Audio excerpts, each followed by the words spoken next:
Alright, what's going on, guys? Trev back again, here to bring you another video. This one's going to be doing my weekly review for this week's episode of Fear the Walking Dead Season 2. This is Fear the Walking Dead Season 2, Episode 5. It's called Captive.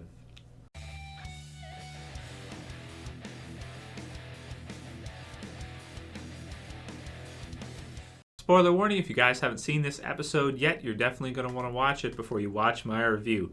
So, man, these episodes have been awesome, Fear the Walking Dead. The last three, especially 3, 4, and now 5, have just been incredible. The end of this episode was so exciting, man. I just really love to see the trade-off at the end. So I won't include any spoilers for the Walking Dead comic book series in this one. I'll keep it spoiler-free. But there's an event coming up in the Walking Dead comic book series that will probably be in about Season 8 at some point, I would say, depending on pacing.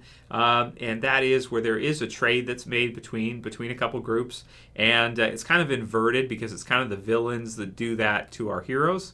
But in this one, it's really cool that we have our good group, our good guys, so to speak, or our protagonists, and they give a zombified survivor to the other group, to the villain group, without them knowing that character is dead and now a zombie. So they're giving him a zombie, basically masked, and they don't know. It's kind of like the ultimate Trojan horse, because as they give Reid, really exciting scene, she gives Reid to Zombie Reid to Connor and unties him, done really, really well, to the point where you can see like the zoom in, they show the shot where she's untying him at the back, and then he comes out and then it takes off the hood and is immediately attacked, and he actually bites him, which of course will kill Connor at some point, even though he's not dead right now. He's bitten, so he's done for good.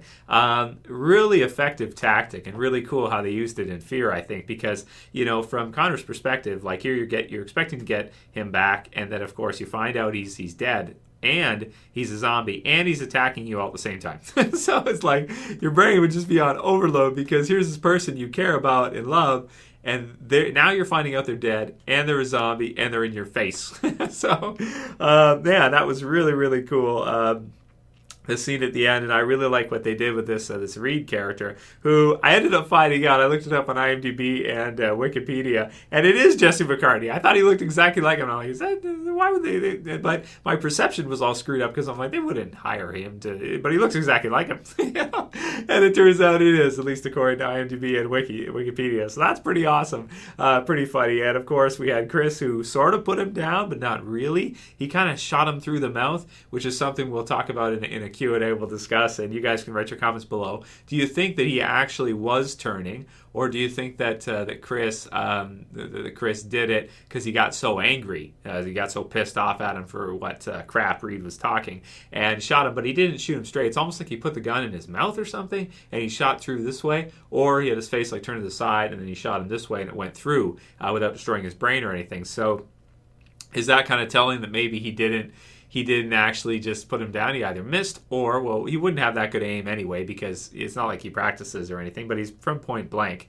And, it almost seems to me like he put the gun in his mouth and blew it off or something. So write your comments below on that one, guys, and I'll include that in the Q&A this coming week, of whether or not Chris actually had to do it, or if he did it because he wanted to do it. I would lean more towards the idea that he wanted to kill him than that, unless his body language was telling that he was turning into a zombie. See what I did there? Body language, Jesse McCartney. No, not into it. Okay, it's fine. Don't worry about it. It's stupid anyway.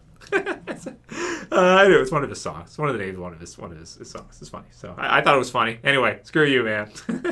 It's all the delivery. Poor delivery, Trev. That's for sure. So that was all really good. I liked when he actually was dead, and they went to put him down. Daniel's like, "Oh, wait a second," and he's like thinking, he's like,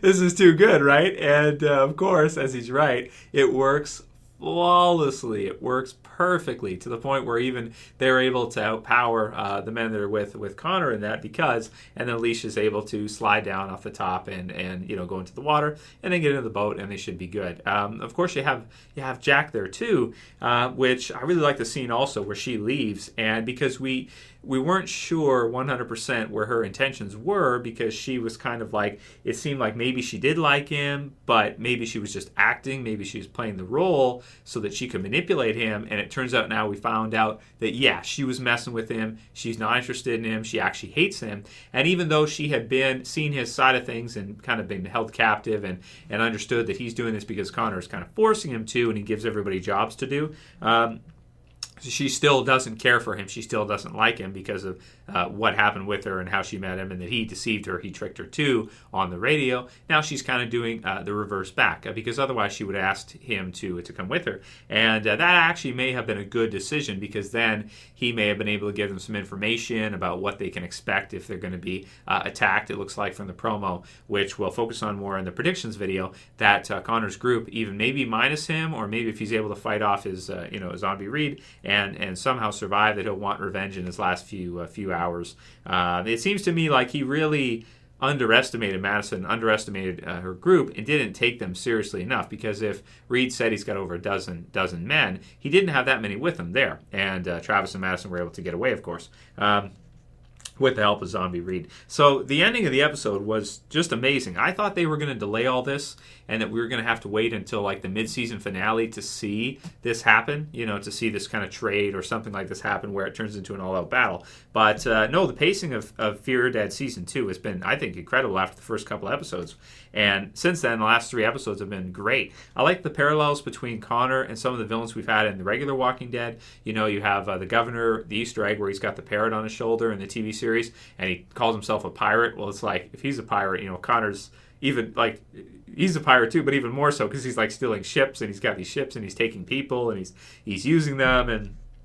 And then, of course, we meet Alex again, who was called Charlie before in the kind of, I like to call them webisodes, like the flight webisodes. They really were like webisodes, and what we used to get for The Walking Dead in kind of the webisodes they used to show online, which is a lot of what the flight reminded me of, Flight 462 reminded me of, where you have Jake. I always confuse Jack and Jake. And I believe that's his name, and Alex. There's so many new names and everything, I'm still getting used to everybody, but Alex or Charlie. So in this one we get to see that, and we find out that the reason why they were able to find their ship was because Alex sold them out, told them everything that he needed to know, because she wanted, of course, to get revenge and wanted to get Travis back. She blames him, it seems. She wouldn't have been able to get Strand anyway, because at that time Strand was in the water and they didn't know. They figured he might have been dead. So she gets kind of this confrontation with her and Travis, and I feel like almost between that, it didn't really go the way I had expected to. I expected her to maybe attack him or something, or want to kill him or something, but she actually kind of wants to understand why he did that, and kind of confide in him, I guess, and tell him what happened to her and Jake, and that she had to actually strangle him to death and then dump him off because she didn't want to let him drown, which was brutal. And Travis kind of lets her know as well that he had to kill he had to put down his ex-wife. And so, I almost felt like there was some sympathy there. There was some kind of understanding there of each other and each other's positions, and that this is what the world is now, and this is what they have to do in order to make it. So great stuff. So there's a lot of things in this episode all the way through. I think they were really good. From the beginning, of course, you have Alycia, and she's meeting Connor and that, and they're eating pretty well, to be honest. She finds out she's on this huge ship in like a shipyard, and I thought that was pretty cool too, because that would be a great place to stay from zombies. Like, how would zombies get? They couldn't really get in there, and it'd just be a great kind of home base, I suppose, and pretty durable and everything too as well, right? So yeah, really, really cool. Really like the choice of that, and also the environment, because if you compare it to The Walking Dead Season 2, at this point we really had the farm. We didn't really have much else, we got a few parts where they left the farm for a few episodes with Shane and that in Season 2. They didn't always stay in the farm, but I just think the environment in Fear the Walking Dead Season 2 has been amazing. You get to see the water, you get to see all the different ships and everything, and it's just made for a really, really cool kind of environment to see this whole thing play out. And it really adds to it. Alycia slides down into the water, and then they come up with the boat, they pull her up, and they go back to the ship and everything. It's just really cool and so different from The Walking Dead that I think they made a great choice with Season 2 in deciding to do this, because of course they won't always be on the Abigail, and maybe we'll see by even the mid-season finale, maybe it'll get shot down or something, or who knows what kind of weaponry Connor and his leftovers, so to speak, and to see whoever's going to take control of that group and what's going to happen with that, because you have Jack in there, you have Alex in there too, and we don't know the others. We're not really, we know the female a little bit, but the pregnant one, but I can really see her in her state taking control of the group when Alycia was able to overpower her in another scene that was pretty exciting too and lock her in. So yeah, man, I mean, what a great episode. It was a lot of fun, especially the ending, and I really loved Daniel's take on what to do with Reid. I like the character of Reid. I like Connor, and I think he's a great villain, and man, they did a great job with this one. A lot of fun. So that leaves us with only 2 episodes left, 6 and 7, and then there's a break, and we don't know how long the break is, and then eventually it'll come back. I know there's Preacher coming up. You've seen the commercials for that. That's another comic book series to television series adaptation from an independent comic book that they're doing on AMC. So we'll see if that turns out to be any good. Maybe I'll do a review of the premiere. I've never read Preacher, the comic book. There's so many comic books out there. I've seen it. Like, I'd seen of it before the TV show.